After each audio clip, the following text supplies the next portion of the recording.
damai sejahtera di dalam kasih Tuhan Yesus Kristus. Saya ingin mengucapkan terima kasih Bapak Ibu yang datang tidak terlambat ya. Bisa betul-betul saudara masuk dalam hadirat Tuhan, membawa persembahan, pujian, pengagungan kepada Tuhan. Saya sangat appreciate, menghargai, dan biar kita saudara semakin hari kita mau semakin mendisiplin diri untuk kita juga upayakan datang ibadah boleh tidak terlambat. Amin ya. Itu sebabnya Bapak Ibu Saudara sekalian, saya percaya Tuhan mengenal kita satu demi satu. Dia menyelidiki sampai kepada bagian yang paling dalam. Dan apapun yang kita lakukan dengan segenap hati ketika kita memuji, menyembah Tuhan, ibadah dengan sungguh-sungguh, mendengar firman dengan sungguh-sungguh, membawa persembahan dengan sungguh-sungguh, dengan sukacita, sukarela. Saya yakin ibadah kita tidak akan sia-sia. Amin. Firman Tuhan berkata, ibadah itu jika disertai dengan rasa ucapan syukur, saudara, itu akan membawa keuntungan yang besar. Bapak Ibu Saudara sekalian, termasuk juga para pemirsa live streaming dimanapun Anda berada, saya ingin mengucapkan shalom bagi semuanya. Amin. Ya, ada damai sejahtera, sukacita. Bapak Ibu, subtema di bulan Mei hari ini merupakan minggu yang kelima. Bapak Ibu Saudara sekalian sedang mengambil satu tema, yaitu total victory. Sudah selama 3 minggu berturut-turut, hari ini merupakan minggu yang ketiga, saya menyampaikan saudara dari Efesus pasal yang ke-6 ayat 10 sampai dengan ayat 20. Dengan satu judul khotbah, How to Win the Victory. Bagaimana kita bisa meraih kemenangan. Saya sudah menyampaikan firman saudara 3 minggu yang lalu, bagian pertama dari Efesus 6 ayat 10 sampai dengan ayat 12. Lalu minggu yang lalu saya menyampaikan dari ayat 13 sampai dengan ayat yang ke-17. Dan hari ini saya akan menyelesaikan dari ayat 18 sampai dengan ayat 20. Bagi Bapak Ibu Saudara yang ingin mendengar saudara kebenaran firman ini secara berurutan, saudara bisa lihat di internet website www.hfc.id, atau saudara bisa memesan CD khotbahnya, mendengarkannya di mobil sambil masak, sambil mengerjakan hal-hal yang saudara bisa lakukan di rumah ataupun di tempat yang lain. Baik Bapak Ibu Saudara sekalian, kita melihat bagaimana di dalam kehidupan kita sehari-hari. Apakah itu di dalam keluarga, rumah tangga, di dalam pekerjaan usaha kita, pelayanan maupun di tengah-tengah masyarakat. Saya yakin kita sangat merindukan kita boleh membangun satu kehidupan yang berbahagia jika itu di tengah keluarga. Jika Anda bekerja, saya yakin Anda juga merindukan keberhasilan, kesuksesan, kemenangan dalam pelayanan kita boleh diurapi Tuhan, boleh menjadi berkat bagi banyak orang. Di tengah masyarakat, kita juga boleh menjadi terang, menjadi teladan bagi orang-orang di sekeliling kita. Demikian juga sudah di dalam kehidupan rohani, kita merindukan kita terus bertumbuh. Tetapi Bapak Ibu Saudara sekalian, kemenangan itu walaupun sudah diberikan oleh Kristus Yesus di atas kayu salib, dia sudah selesai. Tetapi kita harus merebutnya, kita harus menjalankannya, amin. Kita harus sekalian memperjuangkannya. Tanpa usaha, tanpa perjuangan, saya yakin Bapak Ibu Saudara keberhasilan, kebahagiaan, kemenangan dalam hidup ini hanya menjadi satu angan-angan. Hanya menjadi satu impian di siang bolong. Ya, Saudara Karl Marx mengatakan bahwa agama itu candu masyarakat. Karena setelah mendengar firman Tuhan, saudara melihat realita hidup, kok enggak langsung melihat ada perubahan. Itu sebabnya Bapak Ibu Saudara sekalian, jika kita tidak bekerja sama dengan Tuhan, dengan firman Tuhan, maka janji-janji firman ini juga seringkali hanya menjadi satu kata-kata yang manis, kata-kata yang indah, tetapi kita tidak melihat realisasi dalam hidup ini. Itu sebabnya mari kita melihat saudara dasar kebenaran firman. Kita akan membaca sekali lagi Efesus 6 ayat 10 sampai dengan ayat 20. Kita akan membaca secara bergantian, saya akan membaca ayat 10. Nanti Bapak Ibu Saudara bersama Pak Sutrisno membaca ayat 11 dengan suara yang keras sampai ayat 20. Perlengkapan rohani. Akhirnya hendaklah kamu kuat di dalam Tuhan, di dalam kekuatan kuasa-Nya. Kenakanlah seluruh perlengkapan senjata Allah, supaya kamu dapat bertahan melawan tipu muslihat iblis. Karena perjuangan kita bukanlah melawan darah dan daging, tetapi melawan pemerintah-pemerintah, melawan penguasa-penguasa, melawan penghulu-penghulu dunia yang gelap ini, melawan roh-roh jahat di udara. Sebab itu, ambillah seluruh perlengkapan senjata Allah, supaya kamu dapat mengadakan perlawanan pada hari yang jahat itu dan tetap berdiri, sesudah kamu menyelesaikan segala sesuatu. Jadi berdirilah tegap, berikat pinggangkan kebenaran dan berbaju zirahkan keadilan. Kakimu berkasutkan kerelaan untuk memberitakan Injil damai sejahtera. Dalam segala keadaan, pergunakanlah perisai iman. Sebab dengan perisai itu kamu akan dapat memadamkan semua panah api dari si jahat. Dan terimalah ketopong keselamatan dan pedang roh, yaitu firman Allah. Dalam segala doa dan permohonan, berdoalah setiap waktu di dalam roh. Dan berjaga-jagalah di dalam doamu itu dengan permohonan yang tak putus-putusnya untuk segala orang kudus. Juga untuk aku, supaya kepadaku, jika aku membuka mulutku, dikaruniakan perkataan yang benar, agar dengan keberanian aku memberitakan rahasia Injil. Ayat 20 kita baca bersama. Yang kulayani sebagai utusan yang dipenjarakan, berdoalah supaya dengan keberanian aku menyatakannya sebagaimana seharusnya aku berbicara. Kita yang percaya firman Tuhan berkata, amin. Firman Tuhan berkata yang berbahagia itulah yang mendengarkan firman Tuhan, menyimpan dalam hati dan dengan setia melakukan dalam hidup.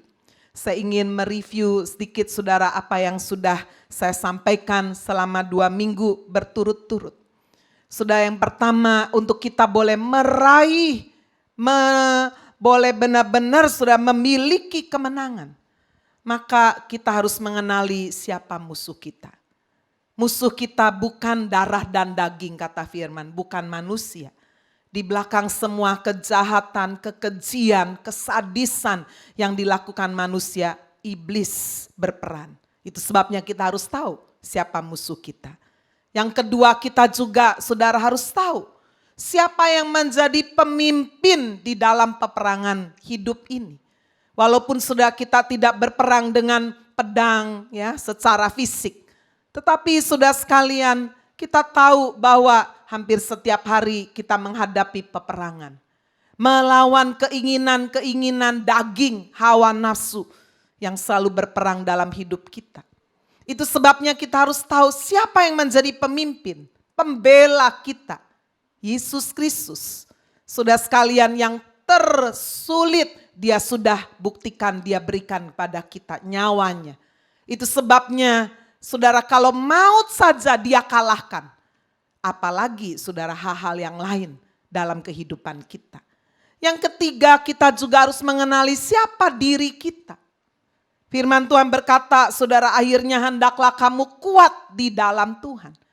Ayat ini menggambarkan kita adalah manusia yang lemah, rapuh. Tidak mungkin saudara bisa memenangkan peperangan yang secara logika tidak seimbang. Lawannya iblis. Iblis itu roh. Dia bisa lihat kita, kita nggak bisa lihat dia. Wah, nggak seimbang kan? Itu sebabnya Bapak Ibu Saudara, kita boleh menyadari kita ini lemah, rapuh, dan sangat mudah jatuh, tergoda, terkalahkan tanpa sang pemimpin pembela kita. Dan yang keempat saudara yang minggu lalu saya bahas, bagaimana kita juga harus mengikuti perintah Tuhan menerapkan strategi sesuai firman. Saudara, untuk berperang kita tidak hanya asal bondo nekat. Wis pokoknya nekat ya mati. Ada strategi. Untuk saudara hidup berumah tangga, saudara tidak bilang, ya pokoknya asal udah dewasa, saling cinta, kawin dah. Nggak bisa. Kita harus betul-betul tahu prinsip-prinsip bagaimana membangun keluarga. Suami peranannya apa, istri bagaimana, anak-anak ketika dilahirkan bagaimana, orang tua mendidik dan sebagainya.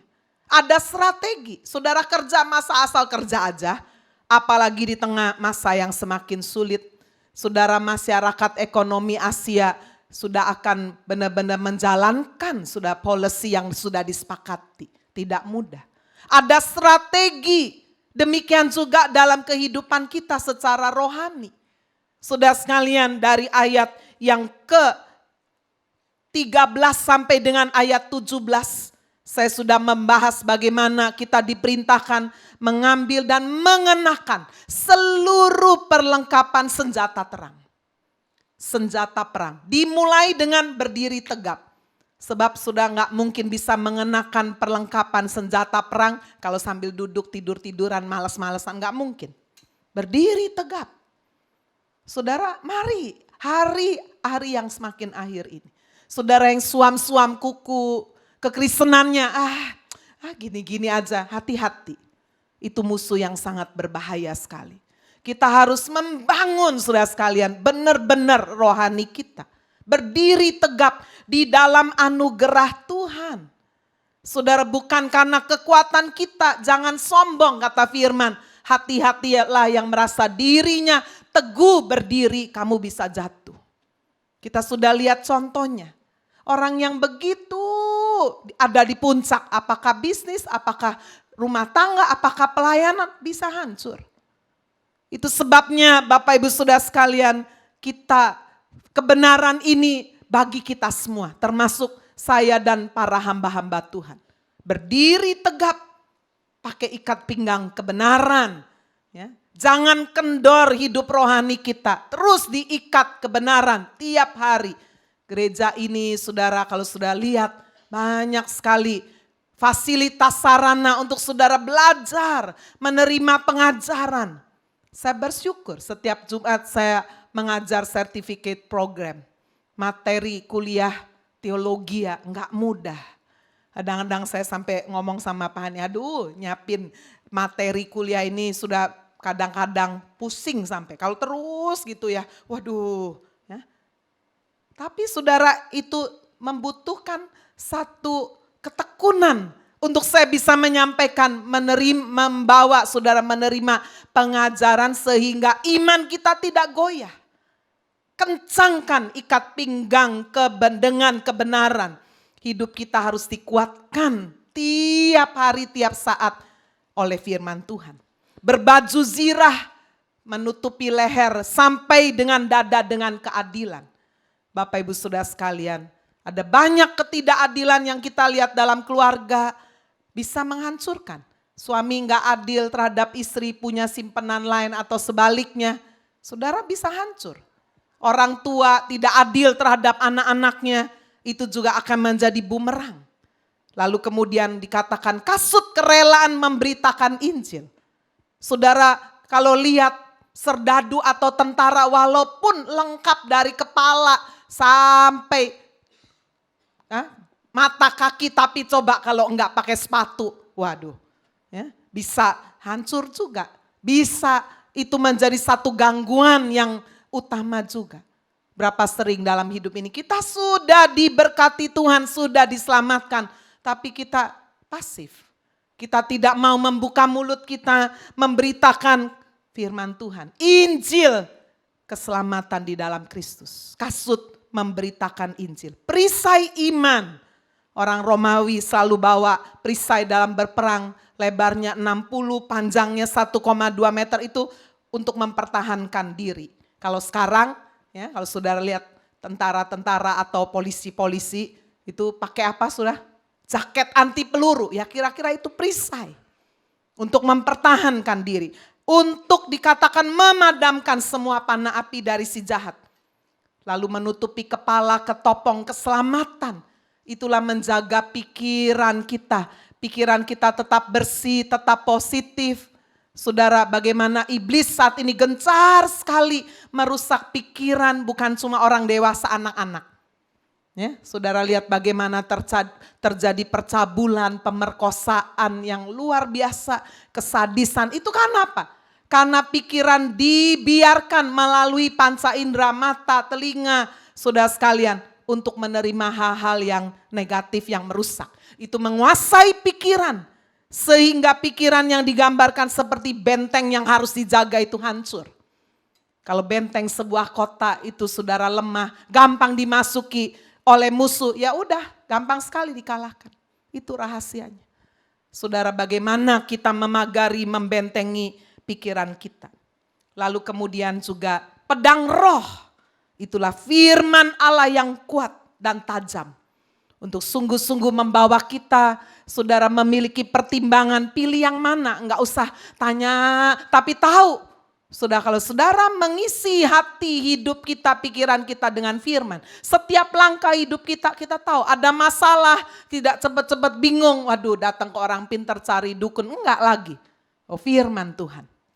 Amin, saudara. Sekarang saya ingin bawa saudara melihat, hari ini kita melihat sudah bagaimana memenangkan satu peperangan. Jangan lupa, kita mengandalkan kekuatan doa. Dari ayat 18 sampai dengan ayat 20, saya menjumpai ada 5 kebenaran tentang doa. Bapak Ibu Saudara sekalian, yang pertama dikatakan di ayat yang ke-18, dalam segala doa dan permohonan. Kebenaran yang pertama, saudara, berdoa disertai permohonan.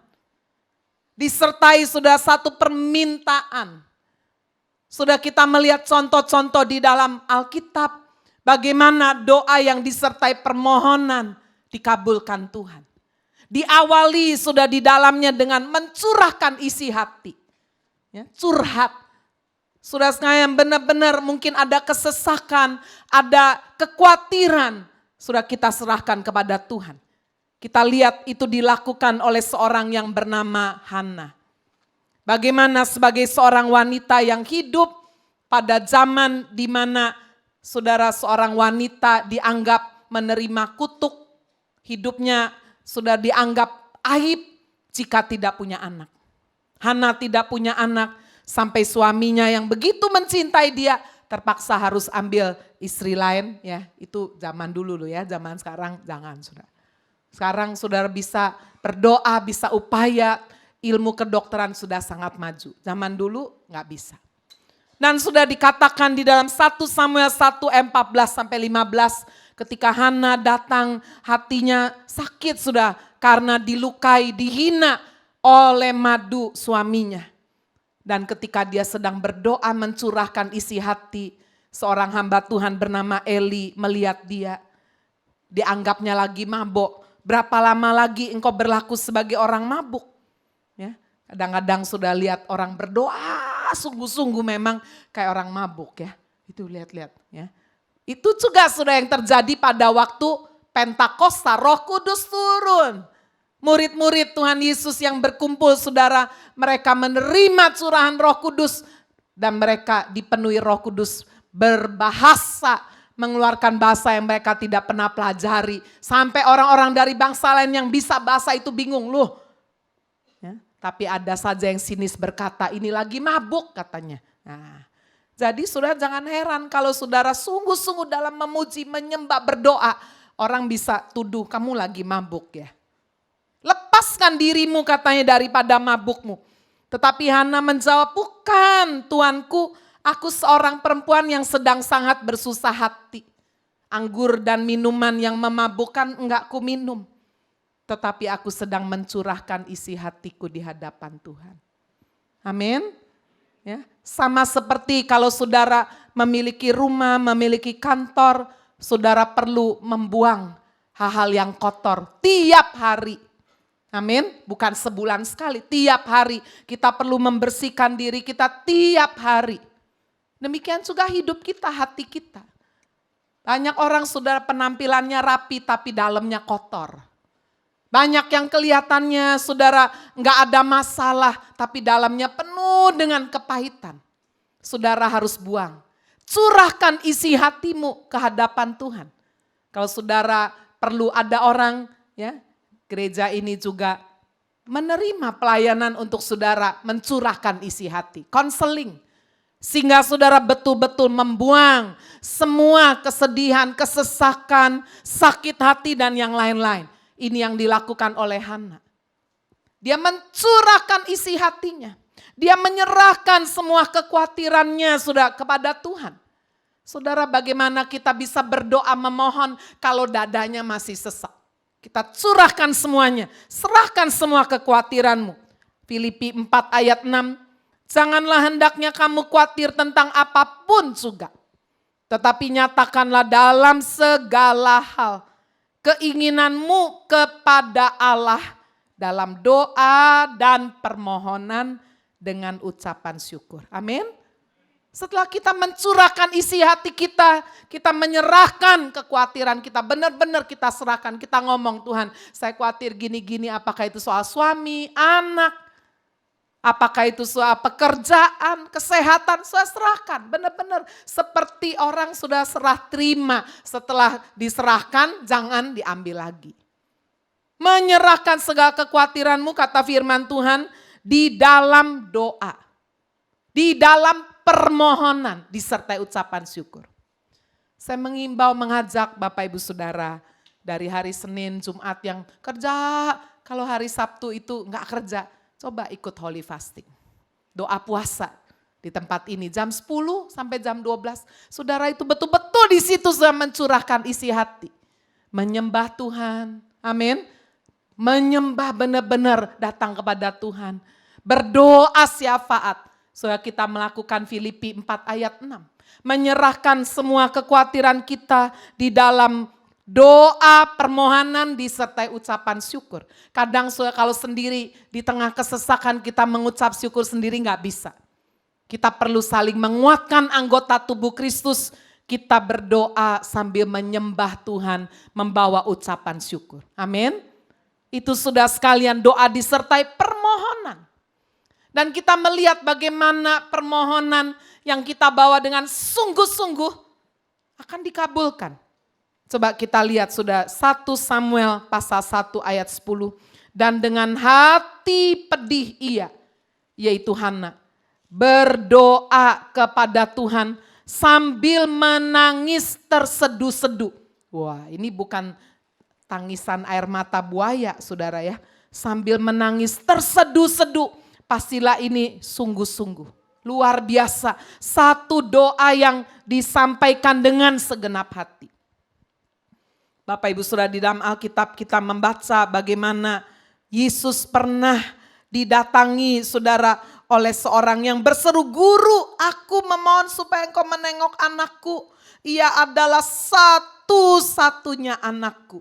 Ia sering diserang roh, mendadak berteriak-teriak, menggoncang-goncangkan sampai mulutnya berbusa." Waduh, ya, kena penyakit ayan saudara. Saudara sekalian, murid-muridnya sampai disuruh mengusir, ya, tapi nggak bisa. Bapak Ibu Saudara, orang ini benar-benar datang, nggak ada lagi jalan keluar. Dia hanya mendengar nama Yesus yang berkuasa. Bapak Ibu Saudara sekalian, ini kebenaran yang pertama. Berdoa disertai permohonan, sungguh-sungguh. Ketika saudara tahu bahwa kekuatan manusia nggak bisa lagi sudah menyelesaikan persoalan, datang kepada Tuhan. Amin. Dengan sungguh-sungguh. Disertai satu permohonan. Saya membaca satu kisah yang luar biasa sudah terjadi di Taiwan. Pada waktu itu saudara, kekristenan masih baru mula-mula sekali. Dan orang Kristen yang masuk sebagai misionaris bernama Dr. Maxwell. Sudah lihat bagaimana ilmu pengetahuan bisa dipakai oleh Tuhan juga untuk menjadi satu cara sudah seseorang bisa melayani. Ya, bagaimana sudah bisa masuk ke negara lain melalui ilmu pengetahuan, jadi dokter. Dr. Maxwell datang ke Taiwan. Belum ada orang Kristen atau masih sangat sedikit. Dia mendirikan rumah sakit kecil saudara. Dan sampai kemudian dia bisa memenangkan beberapa orang, termasuk seorang dokter berkebangsaan Taiwan. Dia menjadi dokter yang pertama, saudara, di Taiwan. Namanya Dokter Lin Ting Tung. Nah ya, saudara sekalian, dan rumah sakit kecil ini dikelola bersama-sama oleh para misionaris Inggris dan dokter-dokter yang sudah dimenangkan bagi Kristus. Tingkat kesehatan di Taiwan pada saat itu masih sangat rendah. Cara pengobatan pun masih sangat sederhana. Satu hari ada seorang anak datang ke rumah sakit. Dia meminta obat untuk ibunya yang sedang demam, kena sakit malaria. Anak itu tinggal di desa, saudara, untuk bisa sampai ke klinik kecil ini, rumah sakit kecil ini butuh waktu jalan kaki 2 jam. Sudah melewati jalan yang sulit, jalan setapak, melewati hutan dan sawah. Karena dia ingin supaya ibunya bisa selamat. Ketika anak sampai di situ, dia tunggu giliran waktu datang nama mamanya disebut, dia bangkit dan kemudian dia meraih botol obat dan bergegas pulang. Sore harinya sudah ketika rumah sakit itu bagian obat itu mau beres-beres, mau di stok ya, hari itu obat apa aja yang keluar dan sebagainya. Tiba-tiba seorang perawat tampak bingung dan berbisik. Dokter Lin, ini obat untuk pasien malarianya kok masih ada di sini? Loh, tadi obat apa ini yang terbawa? Dicari, waduh, tadi yang dibawa anak kecil itu disinfektan. Botolnya sama, cairannya mirip-mirip. Wah, saudara, karena ini rumah sakit kecil dan masih sederhana ya. Waduh, Dokter Lin terkejut, diperiksanya botol yang tertinggal benar isinya itu obat malaria. Jadi anak ini bawa obat yang salah. Waduh, pasti mati nih kalau minum disinfektan ini buat apa ini, untuk bersihkan kuman-kuman ya. Waduh. Sudah sekalian, apa yang terjadi itu sudah pukul 5, anak itu sudah pergi dari pukul 3, jalan ke rumahnya butuh waktu berapa? 2 jam. Wah, ini udah mau sampai ini. Kita juga nggak bisa tahu jalan desa ini, kita nggak bisa kejar juga. Ya, ini bukan zaman sekarang kan, nggak bisa SMS, nggak bisa WhatsApp, nggak bisa juga Skyping, nggak bisa. Ini gimana ini? Saudara, Dokter Maxwell termenung berkata, mulai hari ini semua obat keras nggak boleh taruh di meja. Wah ya, kadang-kadang kita baru belajar ketika ada kesalahan. Ya nggak apa-apa, namanya manusia, kita harus belajar dari kesalahan. Amin. Ya. Lalu kemudian Dokter Maxwell kumpulkan semua dokter, semua perawat, karyawan, semua kumpul. Ayo kita berdoa. Nggak ada cara yang lain, kita berdoa. Mencurahkan isi hati, Tuhan ampuni kami. Karena ceroboh, kok taruh disinfektan itu baru buat bersih-bersih itu, kok taruh di meja situ. Anak itu mengambil karena mau cepet-cepet, suster juga enggak terlalu perhatian. Ampuni kami Tuhan, kami telah membuat kecerobohan.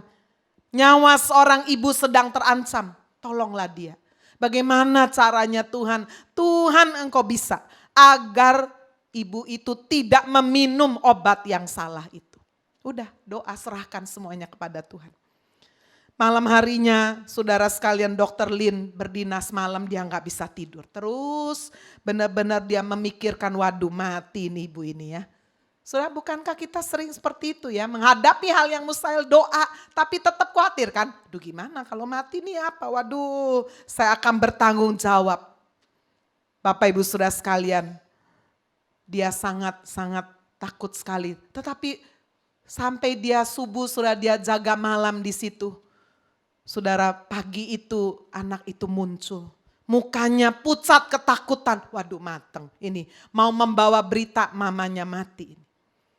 Saudara sekalian, anak itu berkata, maaf dokter. Kemarin saya membawa obat botol itu, saya capek, letih, saya berlari-lari dan jatuh. Dan isi botol itu tumpah, pecah. Saya sedih sekali, gimana ini? Karena waktu itu matahari sudah mau terbenam, gelap, saya tersandung dan jatuh. Saudara sekalian, lalu dokter Lin ini bertanya, jam berapa kira-kira? Ya itu kurang lebih jam 5 saya mau sampai. Bapak Ibu Saudara, dan sana hari sudah gelap, saya tunggu subuh sekali. Ya ini saya baru sampai, saya ingin beritahu, boleh enggak saya minta lagi obat itu. Anak itu tidak bisa membaca tulisannya di botol obat karena dia buta huruf. Ini anak desa. Saudara, dokter Lin Ting Tung termenung. Dia tahu ini adalah tangan Tuhan. Menyebabkan saudara anak ini jatuh, obatnya pecah, semuanya isinya tumpah. Bukankah ini kuasa doa yang di luar pengertian manusia? Amin. Dan saudara, ibu itu akhirnya bisa diselamatkan, diberi obat yang tepat. Apakah ini cuma kebetulan? Bapak Ibu Saudara sekalian, coincidence. Kebetulan adalah salah satu cara yang dipakai oleh Tuhan menyatakan kuasa mujizatnya. Amin. Seperti apakah saudara hadir hari ini adalah kebetulan? Anda melihat kebenaran, mendengar kebenaran firman melalui live streaming. Apakah kebetulan? Tidak. Allah turut bekerja sama di dalam segala sesuatu. Pasti mendatangkan kebaikan. Amin. Sekarang kita melihat kebenaran doa yang kedua. Berdoa harus disertai ketekunan. Amin, saudara. Ya, kalau sudah tadi baca di dalam Efesus pasal yang ke-6, berdoalah setiap waktu. Artinya apa? Tekun. Jangan Senin Kemis doanya. Jangan kadang-kadang, kalau ingat, berdoalah setiap waktu. Di tengah kesesakan kita bawa itu di dalam doa. Tidakkah Allah akan membenarkan orang-orang pilihannya yang siang malam berseru kepadanya, dan adakah dia mengulur-ngulur waktu sebelum menolong mereka? Berdoa saudara, berseru-seru kepada Tuhan. Di tengah-tengah kesesakan, ketika kita rasa kehilangan jalan, loh kok jalannya tersesat, loh arahnya kok salah. Coba kita lihat Mazmur 107 ayat 4-7. Ada orang-orang yang mengembara di padang belantara. Jalan ke kota tempat kediaman orang tidak mereka temukan. Mereka lapar dan haus, jiwa mereka lemah lesu di dalam diri mereka. Maka berseru-serulah mereka kepada Tuhan dalam kesesakan mereka. Dilepaskannya mereka dari kecemasan mereka. Dibawanya mereka menempuh jalan yang lurus sehingga sampai ke kota tempat kediaman orang. Saudara pernah kehilangan jalan, lagi kuliah, saya sering sudah alami, waduh seperti kehilangan jalan. Kuliah sastra Inggris dapat nilainya 3, 4, aduh mateng ini. Ya, karena dulu pingin jadi dokter, masuk sastra nggak cocok. Kehilangan jalan. Tuhan pakai kakak saya memberi dorongan, memberi nasihat. Kuliah bahasa Jerman, saudara sudah bikin skripsi, dibanting aja ditolak. Kamu nggak bisa ikut sidang ujian bahasa Jerman. Skripsimu terlalu tebel. Waduh, tebel salah, ketipisan salah. Ya dosen itu selalu menang lah pokoknya. Ya udah, gimana ini? Sudah sangat mepet, kehilangan jalan. Berdoa berseru-seru kepada Tuhan. Dosen pengujinya, sponsornya udah nggak mau lagi, ya, untuk benerin. Udah ini terlalu tebel, kamu atur sendiri dah. Pokoknya kalau bisa ya udah ikut. Kalau enggak ya udah kamu tahun depan. Waduh. Disitulah sudah di tengah kesesakan saya berseru-seru kehilangan jalan. Roh Kudus berbicara, jangan khawatir.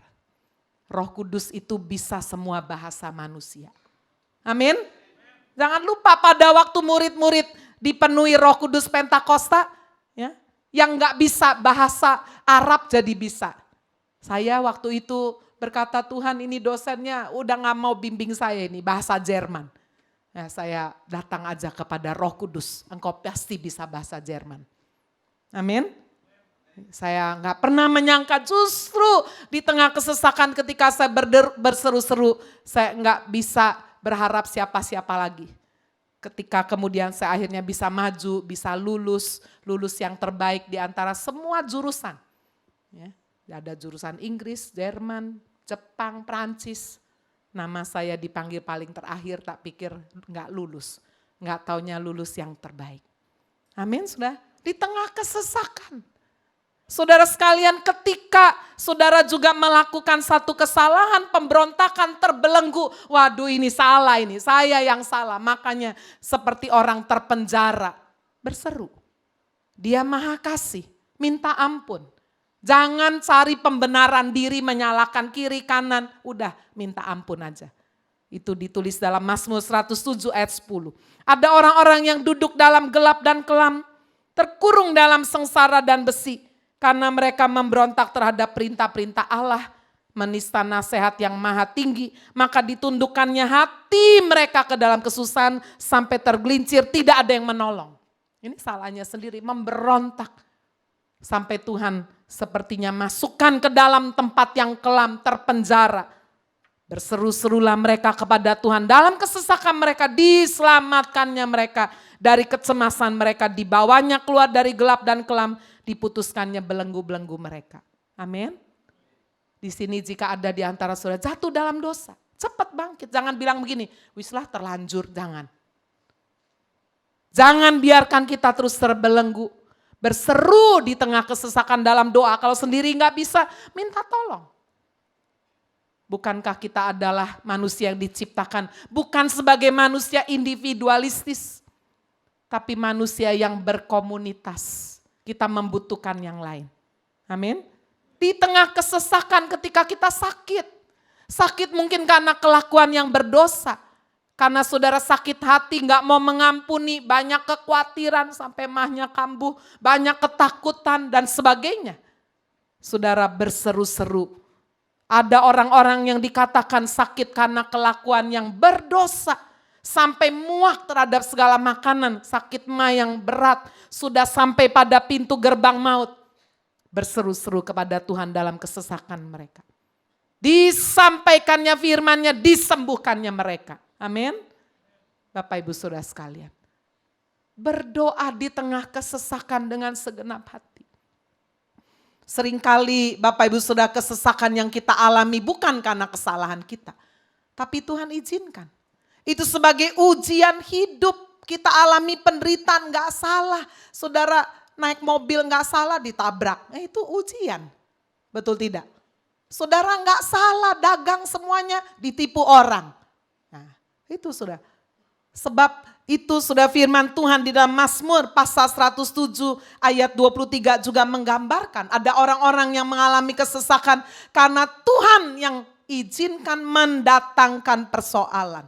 Orang sedang mengarungi laut dengan kapal, sedang berdagang baik-baik. Dikatakan Tuhan berfirman dibangkitkannya angin badai meninggikan gelombang-gelombang. Waduh. Dikatakan Tuhan yang berfirman mendatangkan badai gelombang.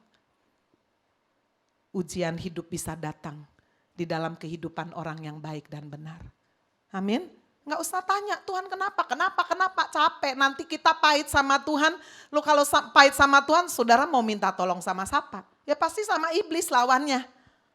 Betul tidak? Nah, kalau saudara sudah menentang Tuhan, pahit dengan Tuhan, sudah. Itu saudara sudah keluar dari jalur kebenaran, jalur keselamatan. Ujian hidup seberat apapun, sudah sekalian kita hadapi bersama dengan Tuhan. Ketika mereka dikatakan berseru-seru kepada Tuhan dalam kesesakan mereka, dikeluarkannya mereka dari kecemasan mereka. Mazmur 107 ayat 28. Dibuatnya badai itu diam, sehingga gelombang-gelombang itu menjadi tenang. Petrus, sudah sekalian mengabarkan Injil. Orang-orang Farisi ahli Taurat iri hati karena banyak pengikutnya. Waduh, dia ditangkap, dimasukkan ke dalam penjara. Tetapi firman Tuhan berkata Kisah Rasul 12 ayat 5. Jemaat dengan tekun mendoakannya. Amin. Apakah saudara dengan tekun mendoakan gembala saudara, pemimpin rohani saudara? Doakan. Orang tua dengan tekun mendoakan anak-anak. Amin, jangan cuma dimarahi aja. Kita udah angkat tangan gak bisa. Doakan. Jemaat dengan tekun tekun mendoakan dan Tuhan membuat mujizat, mengirim malaikatnya membawa Petrus keluar. Karena memang belum waktunya Petrus untuk mati sebagai martir. Di tengah kesesakan, Paulus sudah babak belur dipukuli juga karena pemberitaan Injil di kota Filipi. Dia dipenjara bersama Silas. Firman Tuhan berkata di tengah malam gak bisa yang lain. Gak ada koneksi. Mau nyogok siapa saudara? Di tengah malam mereka berdoa dan memuji Tuhan. Amin. Sacrifice of praise. Pujian, penyembahan. Itu menarik saudara sekalian hadirat Tuhan. Menarik kuasa Tuhan, mujizat Tuhan. Amin. Itu sebabnya kalau memuji, menyembah itu dengan sungguh-sungguh. Kalau saudara rasa males, kedinginan, kelaparan, apalah. Saudara harus berkata, hai jiwaku pujilah Tuhan. Amin. Jangan lupakan kebaikannya Tuhan. Di dalam penjara, dalam keadaan sakit, lapar, teraniaya, sedih.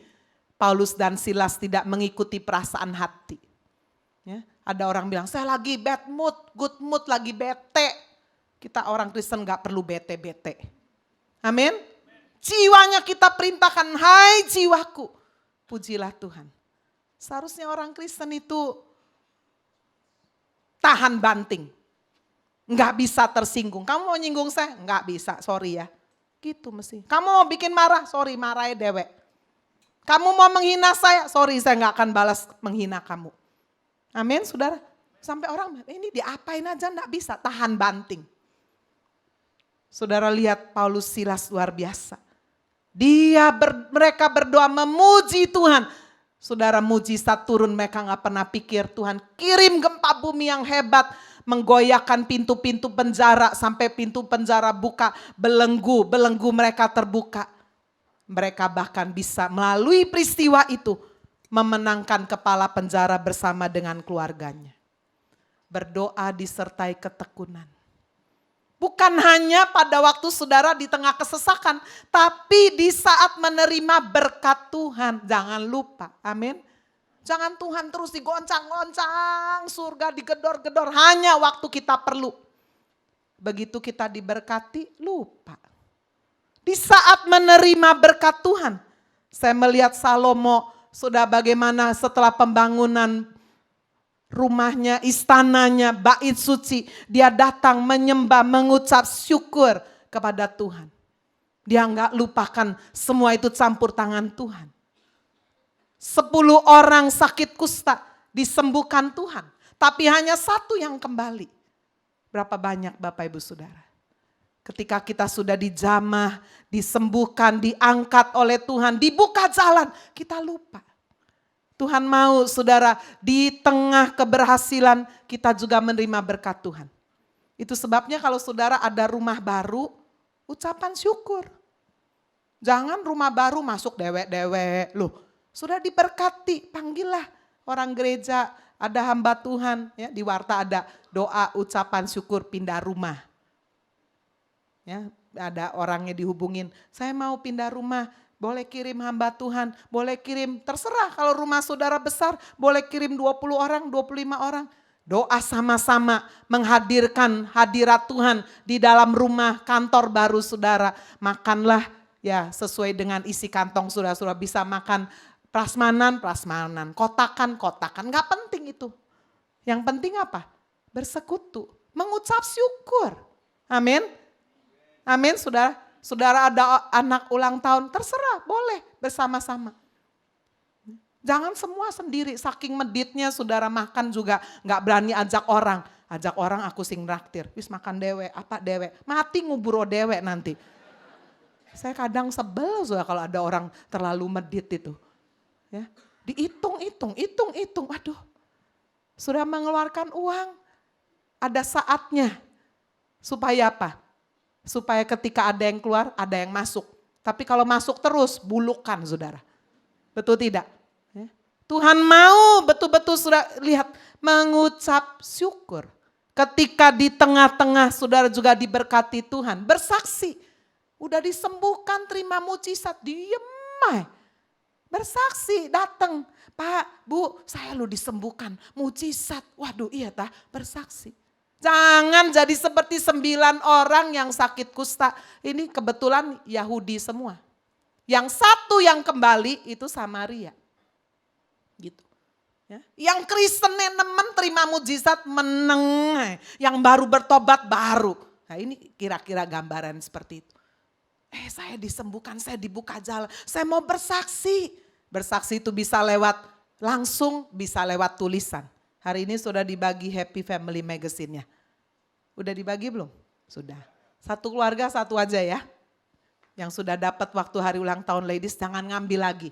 Ya, supaya itu bikinnya nggak murah sudah. Ya, supaya saudara bisa semuanya bisa dapat. Sekarang kita lihat kebenaran yang ketiga tentang doa, yaitu berdoa di dalam roh. Coba kita lihat Efesus pasal yang ke-6. Berdoalah ayat 18, berdoalah setiap waktu di dalam roh. Berdoa di dalam roh. Menyatakan kehendak Allah bagi kita. Coba kita lihat Roma 8 ayat 26. Demikian juga roh membantu kita dalam kelemahan kita. Sebab kita tidak tahu bagaimana sebenarnya harus berdoa. Tetapi roh sendiri berdoa untuk kita kepada Allah dengan keluhan-keluhan yang tidak terucapkan. Yudas 1 ayat 20, akan tetapi kamu saudara-saudaraku yang kekasih, bangunlah dirimu sendiri di atas dasar imanmu yang paling suci. Berdoalah dalam Roh Kudus. Jelas sekali. Berdoa dalam roh itu apa? Berdoa memakai bahasa roh. Kok bisa? Saudara ayatnya jelas sekali. Ada saat, coba kita lihat 1 Korintus 14 ayat 13. Karena itu siapa yang berkata-kata dengan bahasa roh, ia juga berdoa supaya kepadanya diberikan karunia menafsirkannya. Sebab jika aku berdoa dengan bahasa roh, maka rohkulah yang berdoa. Tetapi akal budiku tidak turut berdoa. Jadi apa yang aku harus berbuat? Aku akan berdoa dengan rohku, tapi aku juga akan berdoa dengan akal budiku. Amin. Berdoa dengan akal budi itu dengan bahasa yang saudara mengerti.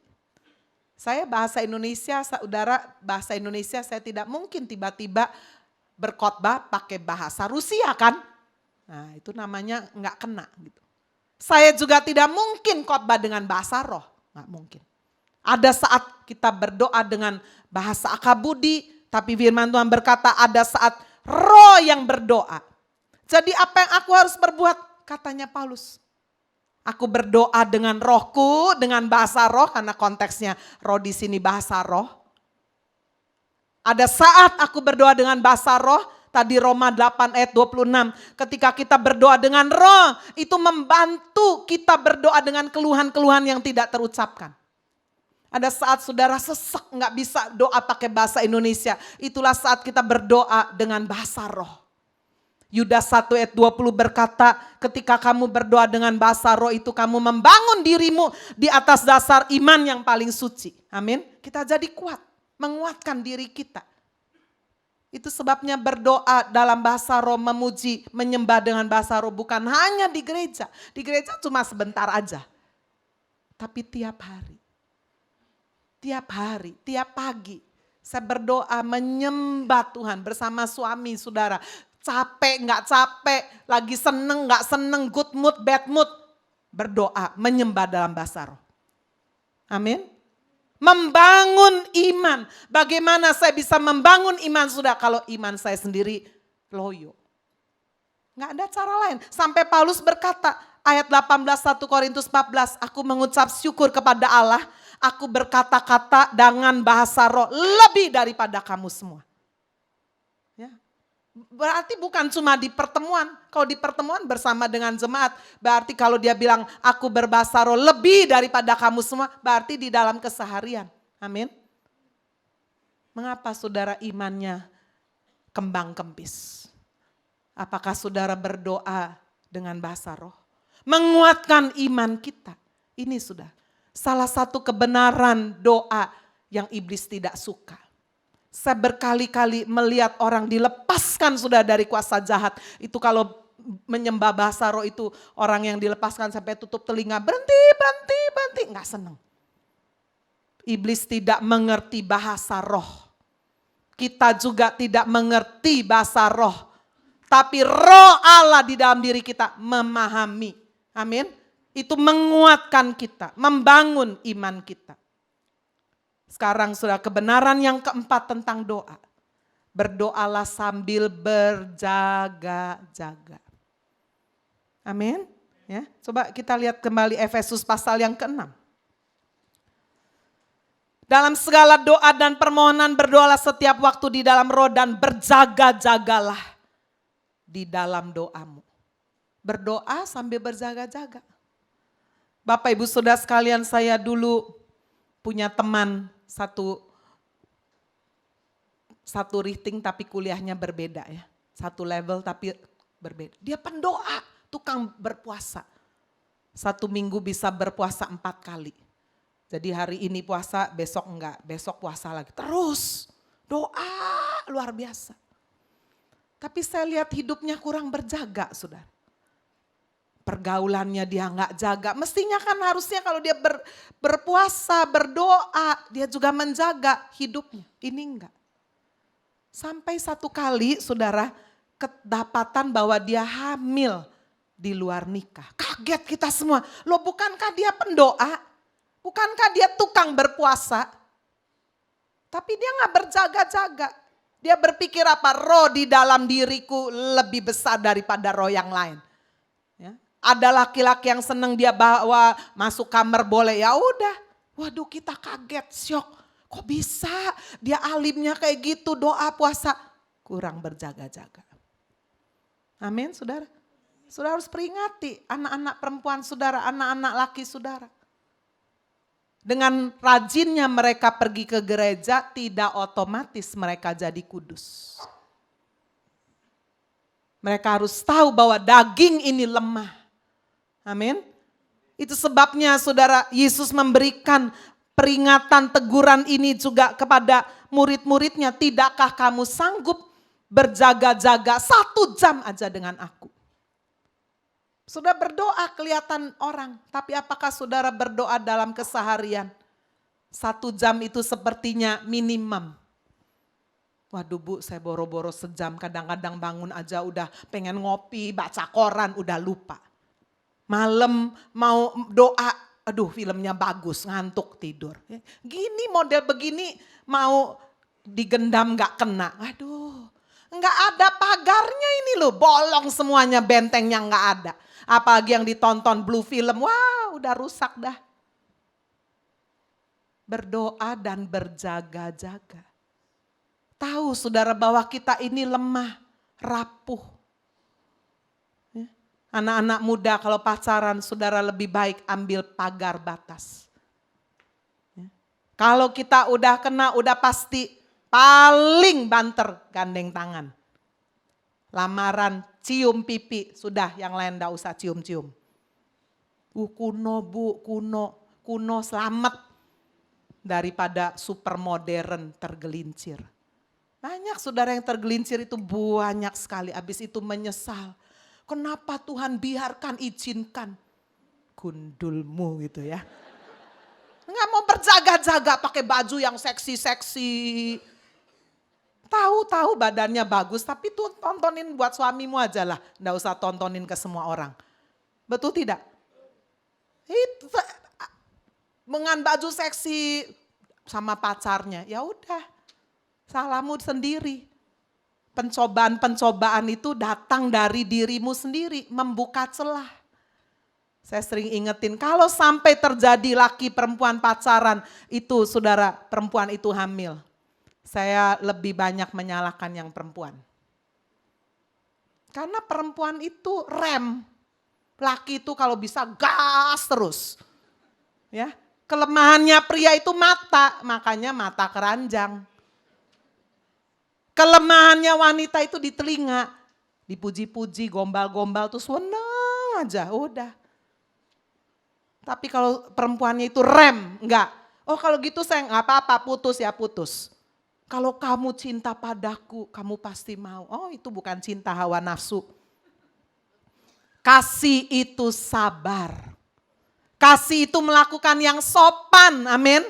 Bukan sebaliknya. Loh kok jadi. khotbah ini, love and dating. Dah. Ya mungkin ada anak-anak muda yang perluin. Berdoa sambil berjaga-jaga. Saudara dalam bidang usaha doa-doa tapi nggak jaga. Ya. Mata duitan, tahu ini cuannya banyak, saudara nggak berjaga-jaga. Ya. Apakah itu barangnya legal, tidak legal, tancap aja. Yang penting aku udah berdoa dalam nama Yesus. Ya ditipu orang, digerebek polisi. Saudara ngerti artinya berjaga-jaga kan? Firman Tuhan sudah bilang, suami istri jangan berpisah lama-lama. Udah jelas tuh. Oh enggak apa-apa ini, enggak apa-apa, enggak mungkin. Ya udah. Itu firman itu sudah selalu memberi kebenaran itu pasti ada alasannya. Itu artinya berjaga. Ya. Sudah tahu saudara di luar itu angin, keras, hujan. Oh enggak apa-apa. Aku tadi sudah doa, enggak mungkin sakit. Ya sakit pulang saudara, masuk angin.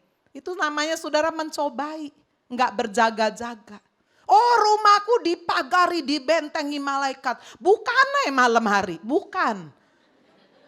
Enggak usah digembok. Kalau enggak digondol maling sudah.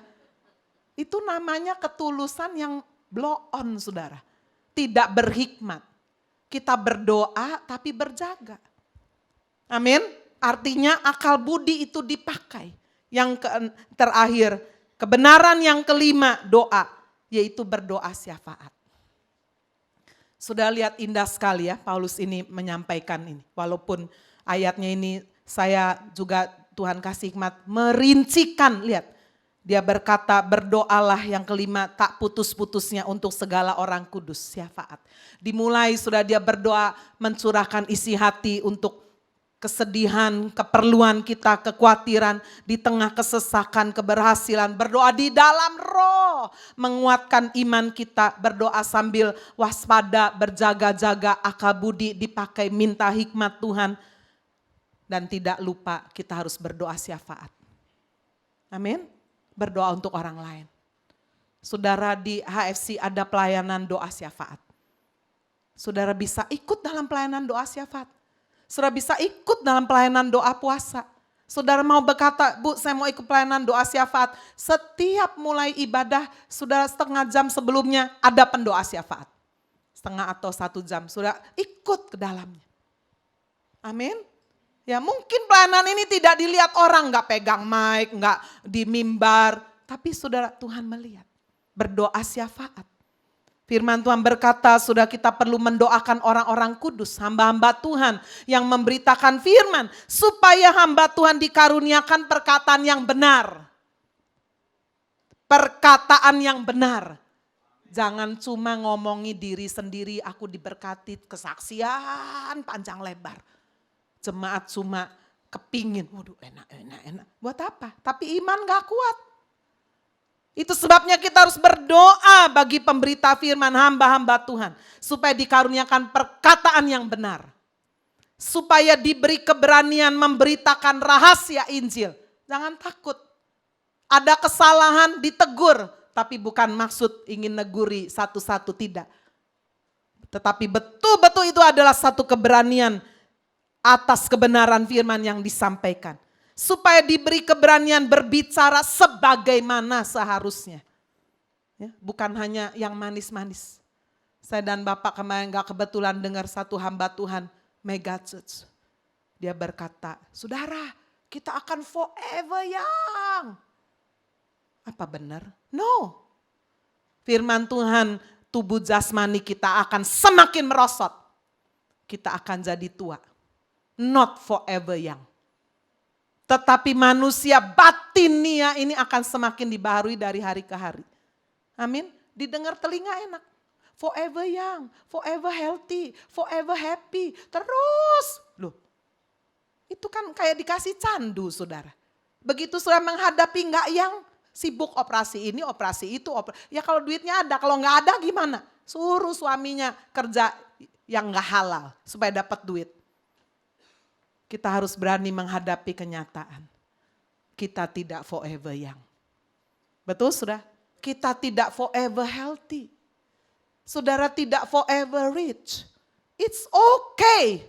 Amin. Tetapi sudah sekalian, kita akan forever bersama dengan Tuhan. Selamanya kita bersama dengan Tuhan.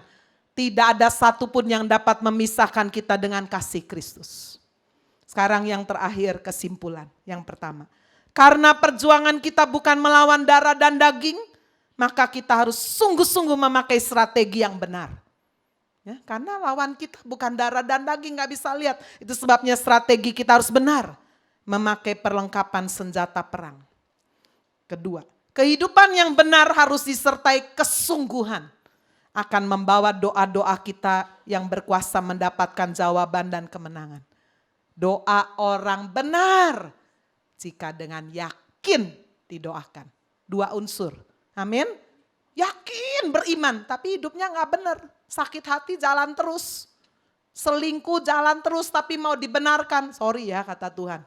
Aku adil, nanti aku dituduh oleh iblis. Ini enggak benar kok, sungguh-sungguh doa kok dikabulkan.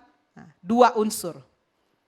Saudara benar tapi enggak sungguh-sungguh doanya, ragu, enggak punya iman. Juga enggak disertai jawaban. Berdoa disertai permohonan, 5 kebenaran yang saya bagikan. Berdoa disertai ketekunan.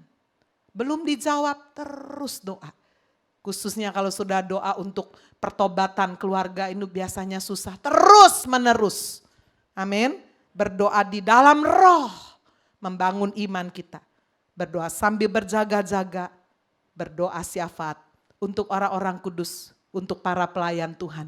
Supaya dia tetap ada di dalam rencana dan kehendak Tuhan. Amin. Tuhan Yesus memberkati kita semua.